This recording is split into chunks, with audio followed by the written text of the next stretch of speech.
I believe in taking care of things at the lowest level possible before you escalate, but sometimes escalation is necessary. But I will do what's necessary there. But I do get faulted because people think I'm a yes man. That's where I was going with this school board position. So remember, the leader of the school board appointed me to my position on the school board. And one of the audience members got up during a school board meeting and asked all the members of the school board to pledge unconditional support for the leader of the school, of the school. Ooh, nope. And they went down the line, and when it got to me, everybody until me had pledged unconditional support.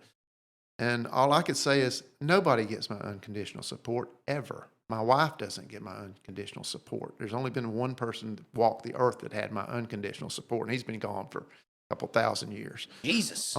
Yeah. So it just doesn't happen.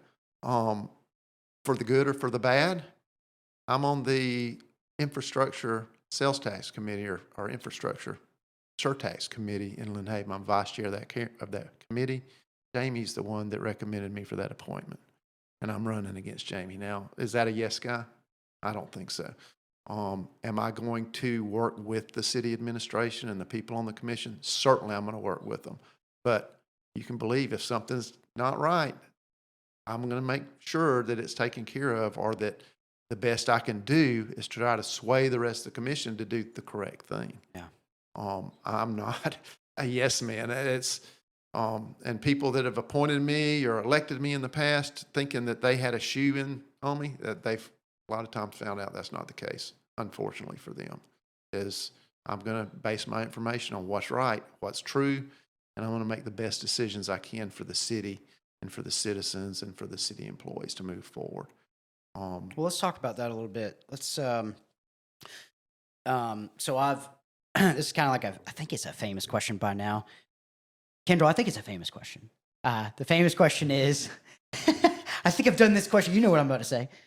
Yeah.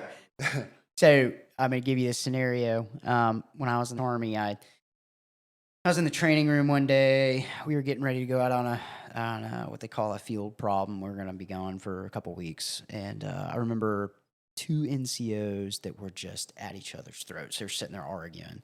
NCO, non-commissioned officer. Right. So you got 2 of these guys, and they hate each other.